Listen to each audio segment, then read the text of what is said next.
Hi. I have a dog which is a Saint Bernard. He's very large, like this big, and his name is like Simba. I love him very much, but he's very very naughty. I kept it for like few years ago, and he's very naughty as I said. He like peeing on my assignments and peeing on my food and destroying everything like my favorite shoes. He pee on it and chew on it, and my mom's shoes, and yeah, he pee on it as well. And one time, I have a tank of fish tank with a keep of lots of fish and stuff. Um, One time I came back home after school, and I realized that he destroyed it.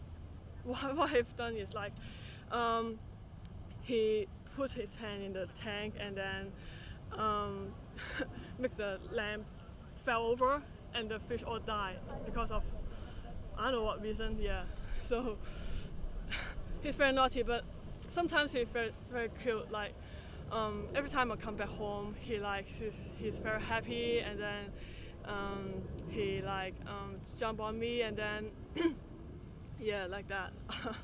So yeah, and then stop. This happened to me a couple of years ago, and I was driving back from the Central Coast on the F3 freeway that goes between like Newcastle and Sydney. And I was on holidays with my boyfriend at the time, and we were driving back, and I'd just kind of gotten my license, and we'd just been at the beach, so we were in our swimmers, hanging out the windows of the car, singing really loudly, the music was on, and having a really good time. And this car in front of me, it started kind of moving off the road a little bit, and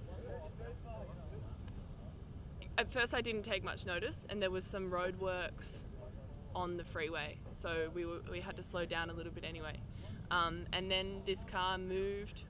It was like a blue kind of car, and she moved to the side and hit the wall. So there's all these big rock walls on the F3, and she hit the side of this rock wall. The car went over the top of our car, and I mean, this is a 3-lane freeway. She went over the top of our car and landed upside down, and then ended up about 500 meters down the road, or maybe 300 meters down but like a long distance from being just a car space in front of mine, to going over the top of our car and then going across 3 lanes. And luckily there was no other cars in the other 3 lanes. And we were just like in a lot of shock, I guess, and I don't even really remember stopping, but we stopped the car and got out, and it was really really hot, and my feet were burning on the pavement, and we started screaming and running out onto the freeway, and all the papers in her car when it had gone had flung out and scattered everywhere. And we ran up to her car, and by this time the cars behind us had stopped, and everyone was screaming, but we were the first ones that got to her. And as I was approaching her, she crawled out of her car and started throwing up blood, and then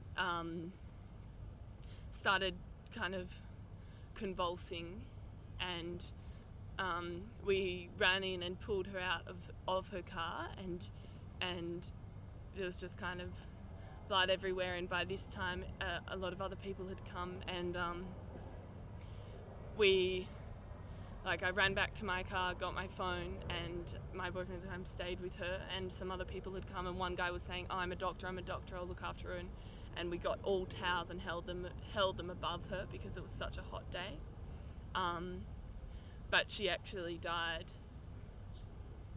there as we were waiting for the ambulance, and it was really surreal, and it was really strange to watch. Everyone was crowding around, and we were all kind of expecting at any minute to hear the sirens, and then it was just those few minutes, and she just lost consciousness, and the doctor was trying to revive her, and we kind of moved back. And then when the ambulance came, we found out that it had been too late. So it was really strange to watch a complete stranger die when she was alive, when she hit the ground. And that's the story. So, yeah, my story. Well, basically when I was a child, I always liked to explore and to do stuff that my parents didn't really want me to do. I knew exactly what I wanted, but I often loved it when my parents didn't like it. So there was this one day, and we went to a wildlife park, and my parents were like, yeah, we're gonna go that way, you know, we're gonna look at certain animals. And I was just like, no, I don't want to do this. And I told my parents, no, I'm not gonna do this. And they were like, yeah, well, she's just a child, you know. I don't know how old I was. It was like maybe 6 or something like that. I just went to primary school and stuff. And then I think my parents were kind of, you know, talking and stuff, and I just kind of sneaked away. Like, I just, when they weren't looking, I just ran to the other side and just kind of hid. I think I hid behind a tree or something like that, and they didn't see me anymore. And then, yeah, I just kind of sneaked away into the other direction.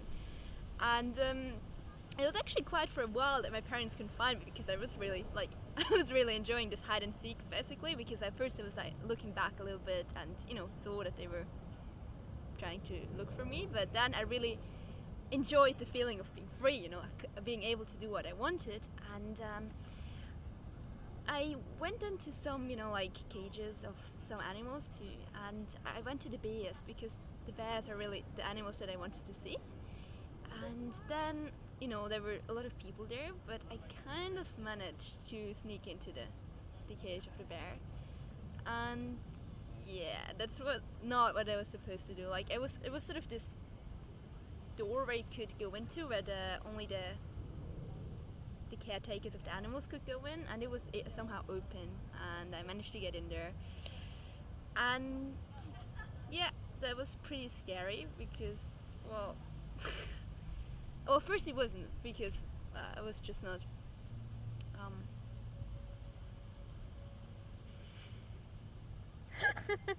gosh.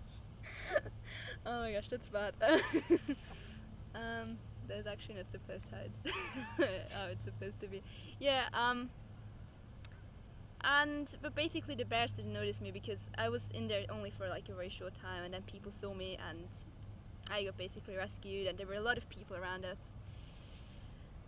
And my parents found me in the end again, like, yeah, they were walking around, and they found me in the end, and like there were all those people, and I was actually in shock, because, you know, afterwards people told me it was really scary, and, you know, I could have died and stuff. And yeah, my parents got really mad at me, and yeah, I told them I would never go away when they wouldn't let me. Yeah, so that's basically the story.